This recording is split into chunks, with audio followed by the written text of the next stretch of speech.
আদিনাথ জানলার ধারে দাঁড়িয়ে সিগারেট টানছিল।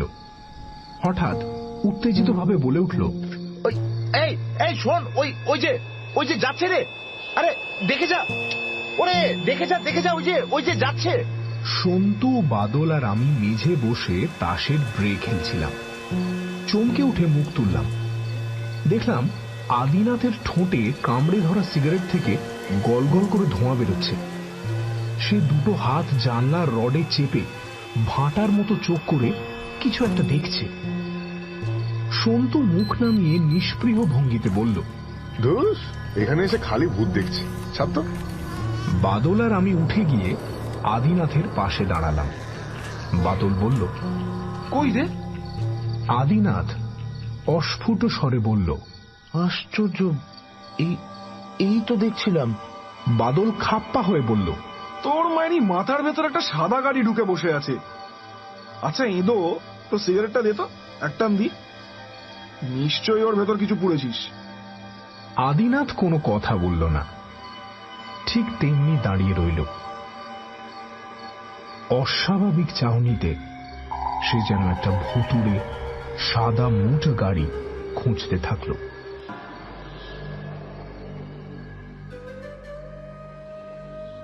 দুদিন হলো আমরা এসেছি এই চোরডিহা বাংলোতে। কাল ঠিক সন্ধ্যের আগে রুক্ষ বাঁজা এক বিশাল মাঠে আদিনাথ ওই গাড়িটাকে নাকি ধুলো উড়িয়ে যেতে দেখেছিল। গাড়িটা মাঠের ওপাশে টিলা পাহাড়গুলোর ভেতরে অদৃশ্য হয়ে যায়। বাংলোর এই জানলা থেকে সামনাসামনি সেই মাঠটা দেখা যায়। বাঁদিকে কিছু দূরে একটা রেল লাইন, সেটা চলে গেছে গয়ার দিকে। ডান দিকে কাছাকাছি একটা ছোট নদী আছে। শীতের শেষে তার জল প্রায় শুকিয়ে গেছে। বুকের উপর অসংখ্য পাথর জেগে উঠেছে। আমি, বাদল আর সন্তু যখন সেই পাথরে বসে গল্প করছিলাম, তখন আদিনাথ পাড়ে দাঁড়িয়ে সেই গাড়িটা দেখতে পেয়েছিল। মোটর গাড়ি যাওয়াটা কোনো আশ্চর্য ব্যাপার নয়। আশ্চর্য ব্যাপার হচ্ছে যেদিকে গাড়িটা আদিনাথ দেখেছে সেদিকে অন্তত 10 মাইলের মধ্যে কোনো রাস্তাই নেই। রুক্ষডাঙ্গা, খানাখন্দ, আগাছার জঙ্গল, তারপর ছোট ছোট সব পাহাড়। ছোটানাগপুর পর্বতমালার একটা শাখা এদিকে বেরিয়ে এসেছে। আদিনাথ আজ সকালে ফের সেই গাড়িটা দেখার কথা বললে বাদল চৌকিদারকে ডেকে আনলো কিচেন থেকে। চৌকিদারের নাম ততিরাম, পেল্লায় গরমের লোক, ভাঙা ভাঙা বাংলা বলতে পারে। সেলাম জানিয়ে বলল, বলেন স্যার, কি বলবেন? সন্তু বাঁকা মুখে তাসগুলো গুছিয়ে শাফল করছিল। বলল, কাড়িয়া পীরের বা। বাদল আর আমি হো হো করে হেসে উঠলাম।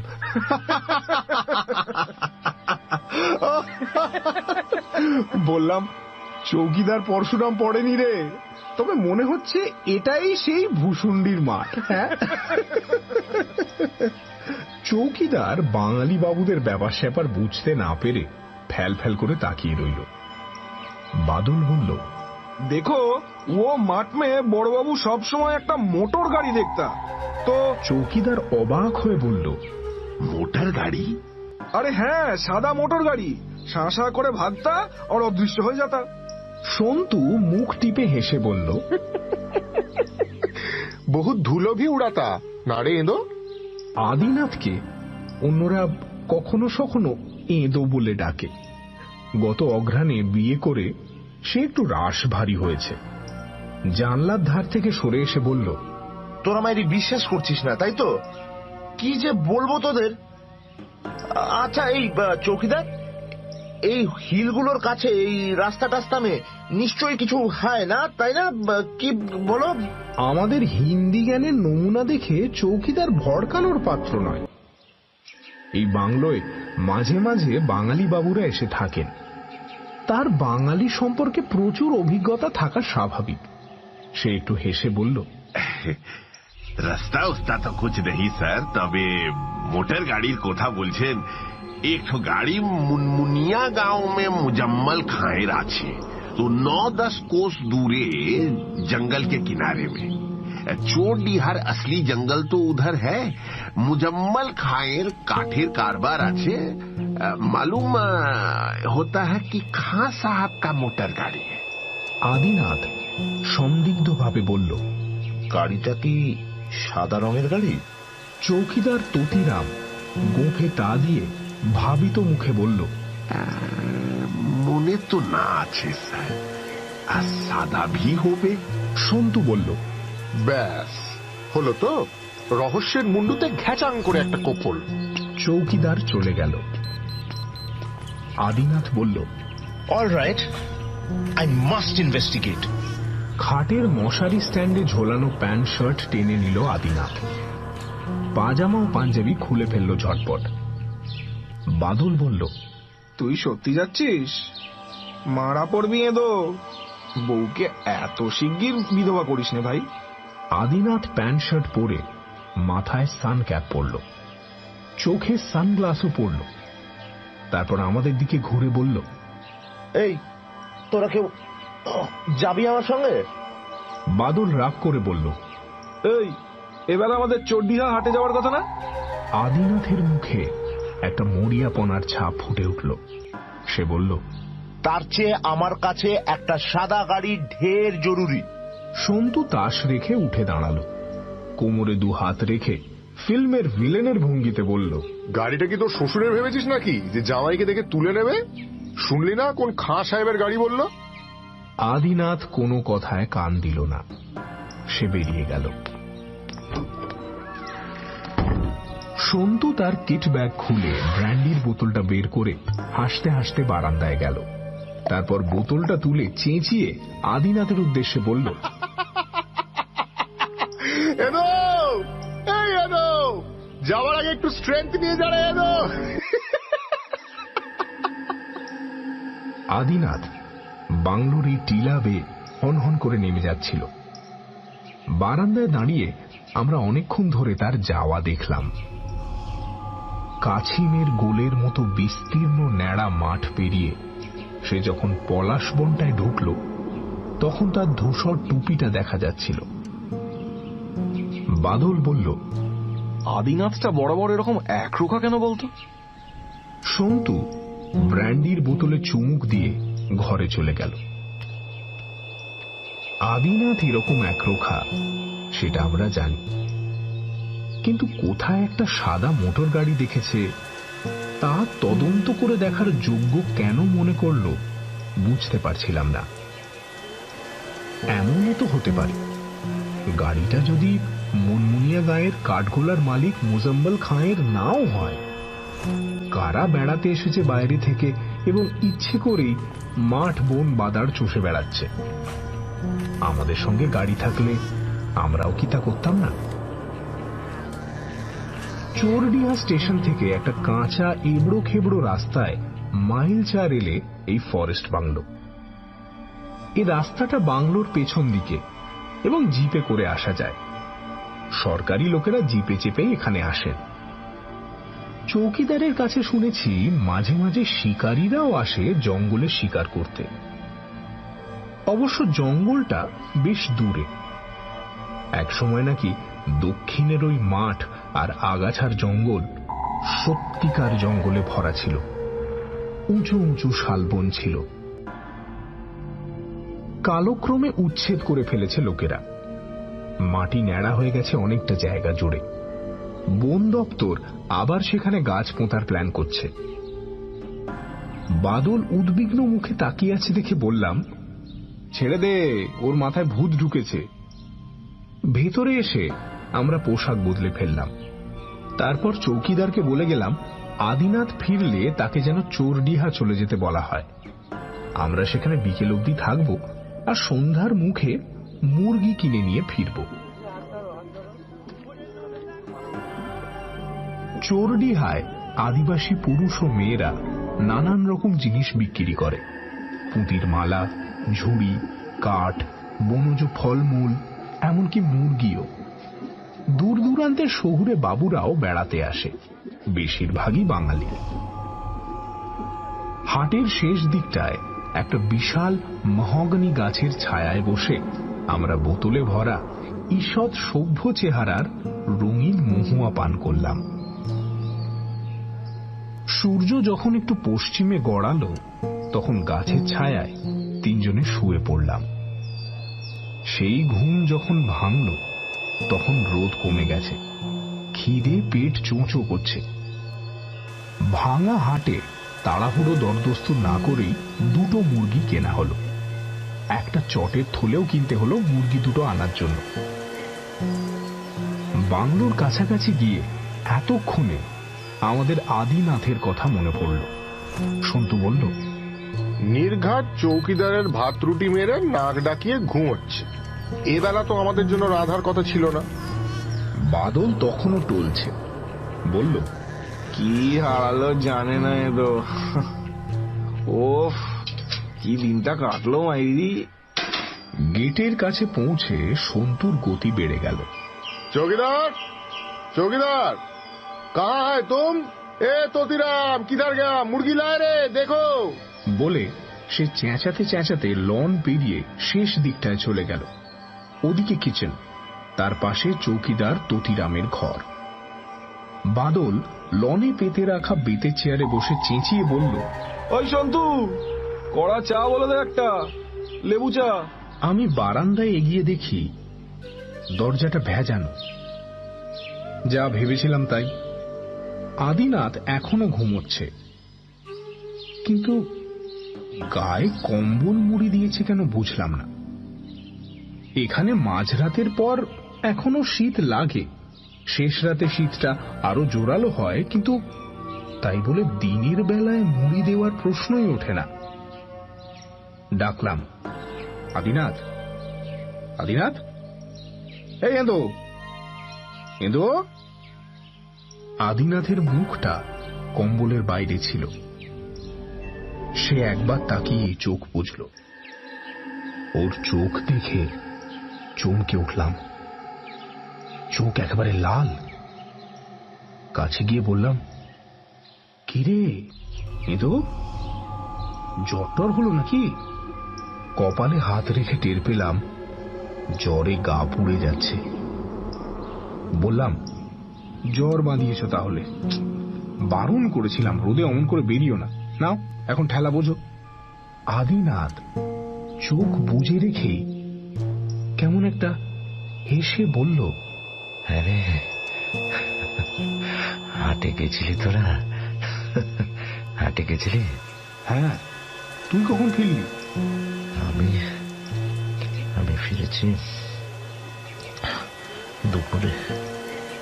হাসতে হাসতে বললাম, তবে হ্যাঁ, শ্বশুরের সাদা মোটর গাড়ির পাত্তা পেলি কিরে? হ্যাঁ। আদিনাথ জবাব দিল না। তখন তাকে একটু ঠেলে দিয়ে ফের বললাম, কিরে এঁদো, কথা বলছিস না কেন? আদিনাথ এবার চোখ খুলল। চোখ অসম্ভব লাল। আস্তে আস্তে বলল, কি মোটর গাড়ি? আদিনাথ সেই অদ্ভুত ভঙ্গিতে একটু হাসল।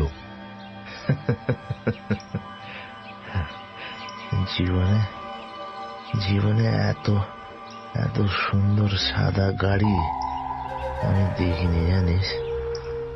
অথচ গাড়িটা যখন চলে না, কোনো শব্দ হয় না, একেবারে নিঃশব্দ। তাছাড়া আরো জানিস, তার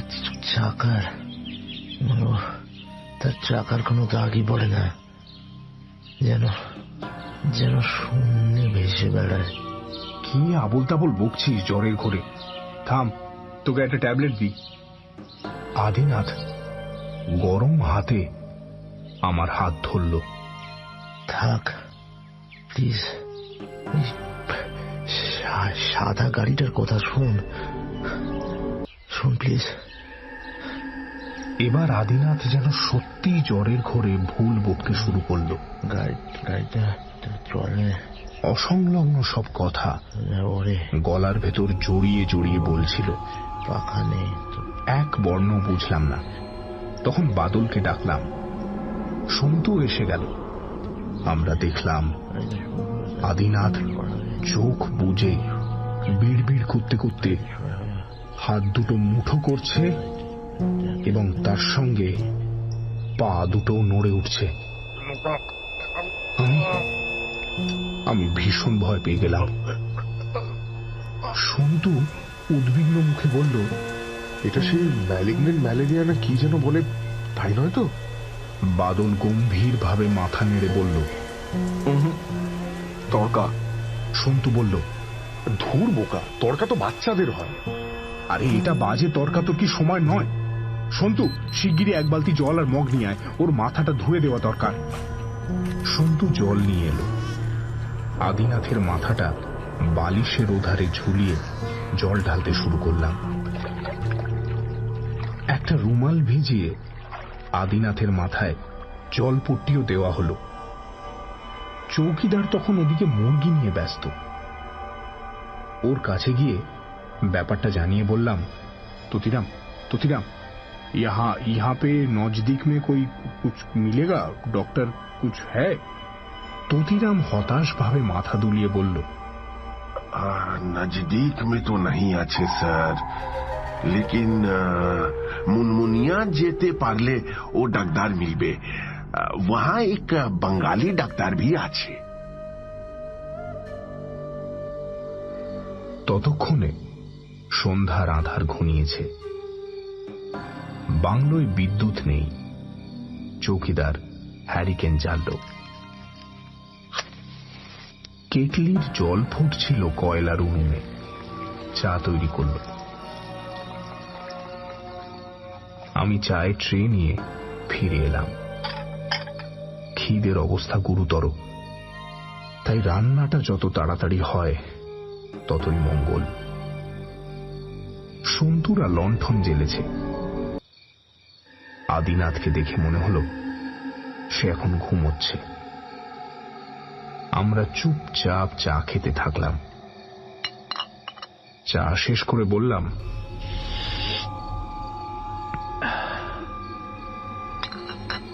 সেই মুনমুনিয়া ছাড়া ডাক্তার পাওয়ার আশা নেই। এই রাত্রিবেলা পায়ে হেঁটে এত দূর যদি যেতেও পারি, ডাক্তার তো আসবে না। বন জঙ্গলের এলাকা, শুনেছি ডাকাতের উপদ্রব আছে। কি করা যায় বলতো সন্তু? আমার কাছে অ্যাসপিরিন ট্যাবলেট আছে, খাইয়ে দিই? আদিনাথ ঘুমোচ্ছিল দেখে ওকে তখনই জাগিয়ে ট্যাবলেট খাওয়াতে চাইলাম না।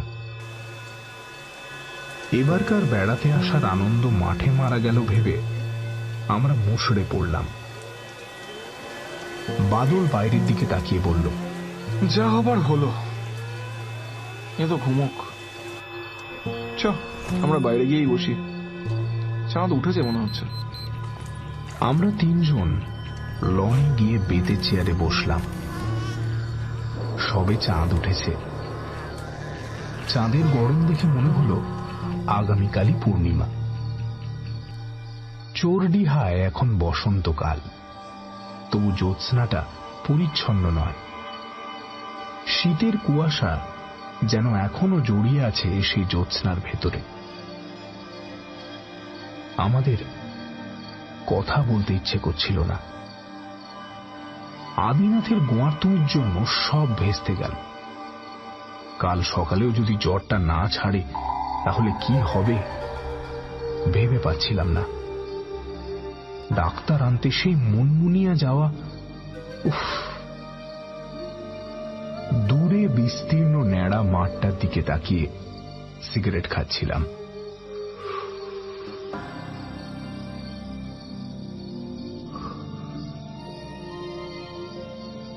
দিগন্তে পাহাড়গুলো কালো হয়ে ফুটে আছে। ঝাপসা জ্যোৎস্নায় কচ্ছপের খোলার মতো রুক্ষ মাঠে হয়তো আমিও একটা মোটর গাড়ি খুঁজছিলাম। হঠাৎ পূব দক্ষিণ কোণে এক ঝলক আলো ফুটে উঠল, তীব্র আলোর ঝলক। মোটর গাড়ির হেডলাইট কি? উত্তেজিত ভাবে বললাম, এই দেখ দেখ দেখ দেখ ওদিকে দেখ। সন্তু আরে কি বলেই চুপ করে গেল। বাদলও সেদিকে তাকালো। তার চোখ দুটো চকচক করতে থাকলো। আলোর ঝলকানিটা আরো জোরালো হচ্ছিল। মনে হচ্ছিল ওটা এগিয়ে আসছে। সন্তু চেঁচিয়ে উঠল এবার। হ্যাঁ, চৌকিদার, তোতিরাম, আরে জলদি দাঁড়াও। তোতিরাম কিচেনের বারান্দায় বেরিয়ে বলল, হ্যাঁ বলেন স্যার। ওই আলোটা কিসের বলো তো? বাদল বিরক্ত হয়ে বলল, আদত্তারি, ও কি বাংলা বোঝে নাকি? চৌকিদার, ও রশনি কিসকা হ্যাঁ বলো তো? ওর হিন্দি শুনে হাসবার মতো অবস্থা নয়। চৌকিদার এক লাফে লনে নেমে ঠাহর করে দেখে বলল, हाँ सर, वो रेल का इंजन का बत्ती আছে। उधर रेलेर लाइन আছে না, देखिए लाइने पूरब से गाड़ी আসছে। হ্যাঁ, তো আস্তে আস্তে ও উত্তর দিশা में घूमे যাচ্ছে। वो देखिए ट्रेन।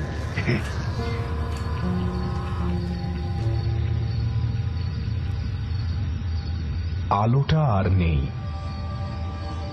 ট্রেন গাড়ি অবশ্য আমরা দেখতে পেলাম না। এলোমেলো দক্ষিণা হাওয়ায় হয়তো চাপা গুড়গুড় একটা শব্দ শুনলাম, নাকি আমাদের ইচ্ছাকৃত শোনা। এবার তিনজনে একচোট হাসাহাসি করলাম।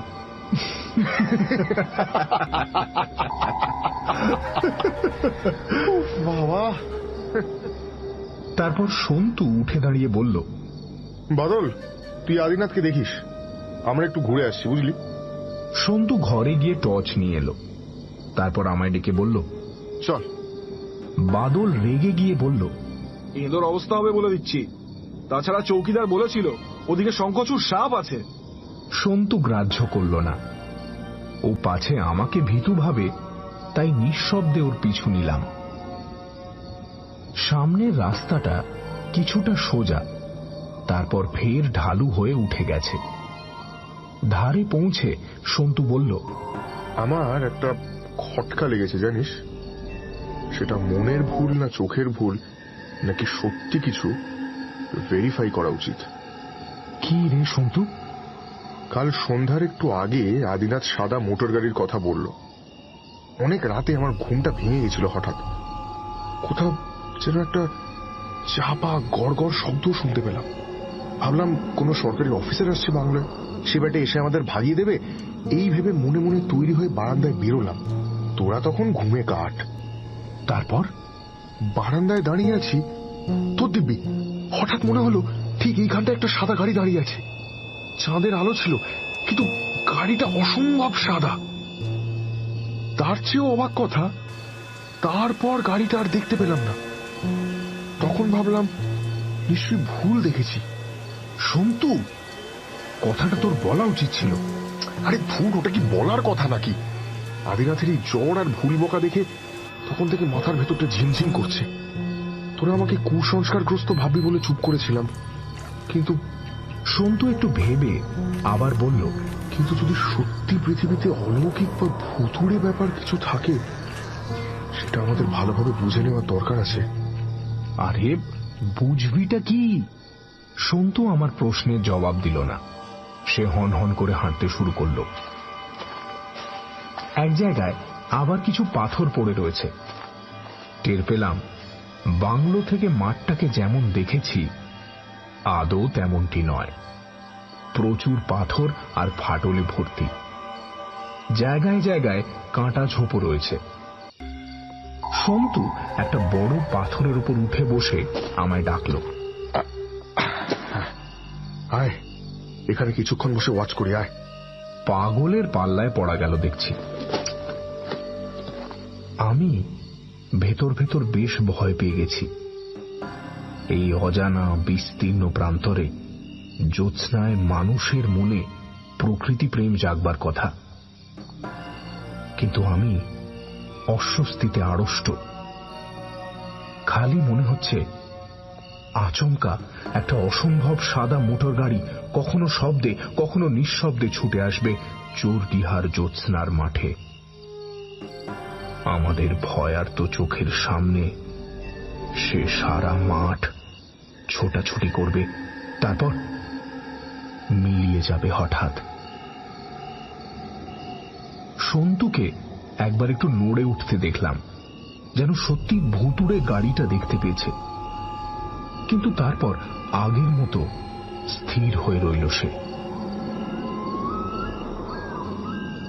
শোঁ শোঁ করে হাওয়া বইছিল, বহু দূরে কোথায় যেন শেয়াল ডাকছিল, আর সেই ডাক ভেসে আসছিল হাওয়ায়, আবার মিলিয়ে যাচ্ছিল। কাছাকাছি কোথাও একটা রাত চড়া পাখি ডেকে উঠল, তারপর চুপ করল। চাঁদটাও আরো কিছুটা এগিয়ে এলো আকাশে।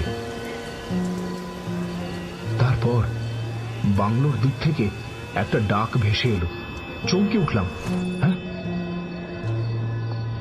সন্তু কান পেতে শুনে বলল, ওই ততিরাম ডাকছে, চ রান্না হয়ে গেছে, এতক্ষণে ফেরা যাক। শুনেই ভয় আর তন্ময়তা ঘুচে গেল, খিদেটা জেগে গেল। আমরা বাংলোয় ফিরে চললাম। যেতে যেতে সন্তু বলল, বসে থাকতে দারুণ ভালো লাগছিল। হ্যাঁ, হয়তো সাদা গাড়ি এসেও যেত, কিন্তু খিদের চেয়ে সাংঘাতিক বাস্তব আর কিছু নেই। কিন্তু তার চেয়েও সাংঘাতিক বাস্তব আমাদের জন্য অপেক্ষা করছিল বাংলোতে। আদিনাথ মারা গেছে। বাদল ঘরে ঢুকে দেখেছিল সে বিছানা থেকে নিচে পড়ে গেছে কখন। মুখের দুপাশে চাপ চাপ ফেনা, চোখ দুটো ঠেলে বেরিয়ে এসেছে। চিৎ করে শোয়াতে গিয়ে আদিনাথের নাক থেকে গল গল করে রক্ত এসে বাদলের দু হাত ভিজিয়ে দিয়েছে। বাদল বাচ্চা ছেলের মতো হাউ হাউ করে কাঁদছে।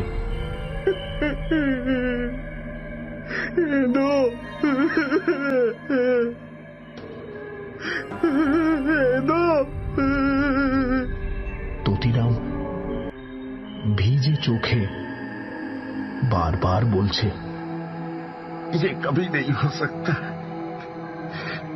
ये कभी नहीं हो सकता प्रभु, ये कभी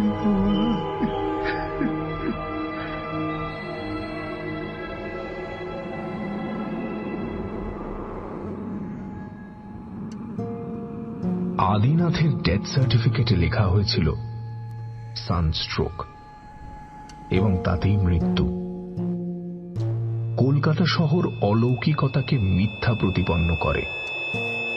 কলকাতায় ফিরে মনে হয়েছিল, তাই তো, এই সহজ ব্যাপারটা আমাদের মাথায় ঢোকেনি। ধুধু রোদে ঘোরাঘুরি করলে অমনটা তো হতেই পারে। কিন্তু সেই ঘটনার 10 বছর পরে আমি আবার চোরডিহা যাই হাওয়া বদলের উদ্দেশ্যে। চোরডিহার ততদিনে অন্য রূপ। বাংলোয় বিদ্যুৎ এসেছে, কাছাকাছি এলাকায় তামার খনি আবিষ্কৃত হয়েছে। কপার এজেন্টের লেবার অফিসার রমেন রুদ্র ছাত্র জীবনে আমার বন্ধু ছিলেন। তিনি সব ব্যবস্থা করে দিয়েছিলেন। জিপে করে পৌঁছেও দেন সেই ফরেস্ট বাংলোতে। ততিরামকে দেখতে পেলাম না, তার জায়গায় অন্য লোক। বাংলোর দক্ষিণে সেই প্রান্তরটা কিন্তু একটুও বদলায়নি। শুনলাম বন দপ্তর যতবার গাছ পুঁতেছেন সে গাছ শুকিয়ে মারা পড়েছে, তাই তারা হাল ছেড়ে দিয়েছে। ওই মাটিতে একরকম রাসায়নিক পদার্থ আছে যা বড় গাছ বাঁচতে দেয় না। তাছাড়া জায়গায় জায়গায় নিরেট পাথুরে জমি। সন্ধ্যের পর সেবারকার মতো চাঁদ উঠেছে। নবমী অথবা দশমী তিথি। মাসটা অবশ্য সেই এপ্রিল। চোরডিহাতে শীত বা গ্রীষ্ম দুটোই কষ্টদায়ক। এপ্রিলটাই ভালো। সন্ধ্যার দিকে মাঠ থেকে গা জুড়োনো হাওয়া ভেসে আসছে। লনে বেতের চেয়ারে বসে মাঠটার দিকে তাকিয়ে আদিনাথের কথা মনে পড়ছিল। সত্যি কি সে একটা সাদা মোটর গাড়ি দেখতে পেয়েছিল ওখানে? সন্তুর দেখাটা বিশ্বাস করা উচিত নয়, কিন্তু আদিনাথ একটু একরোখা প্রকৃতির হলেও বুদ্ধিমান ছেলে ছিল। বসতে পারি? তাকিয়ে দেখি পাশের ঘরে সেই বৃদ্ধ ভদ্রলোক, মাথায় ধপধপে সাদা চুল, পরনে ধূসর রঙের স্যুট। বিকেলে আলাপ হয়েছিল। খুব ভদ্র আর অমায়িক মানুষ, থাকেন হাজারিবাগে।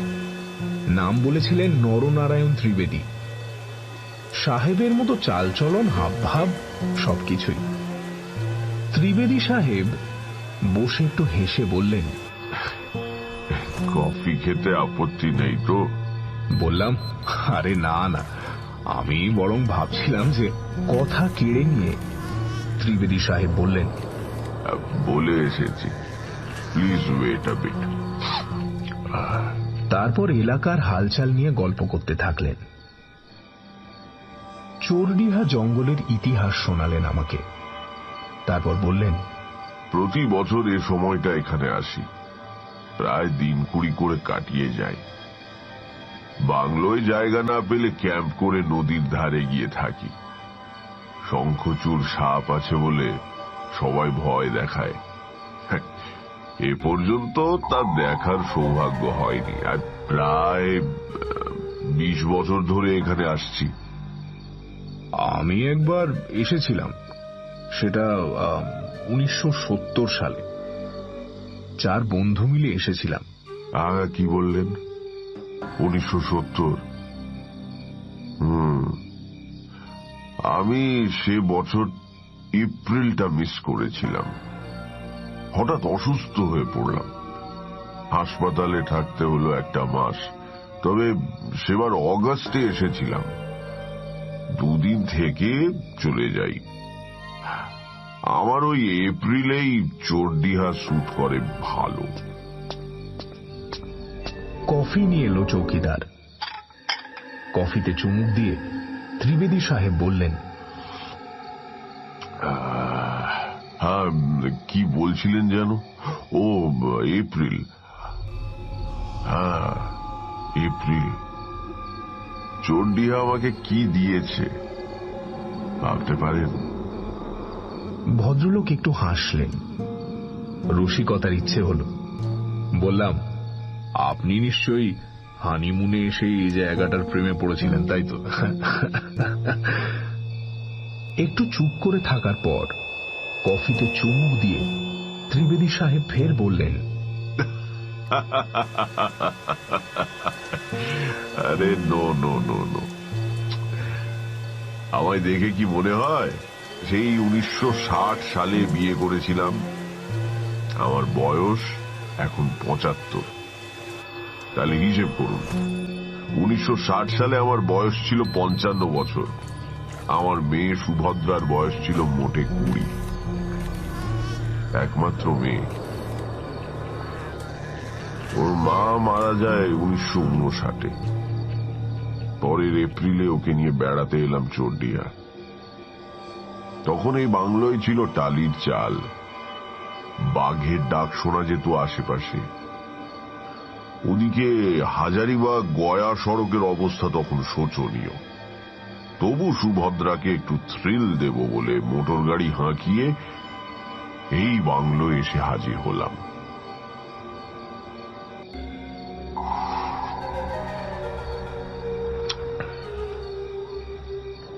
সুভদ্রা ছিল দুরন্ত মেয়ে, জানেন।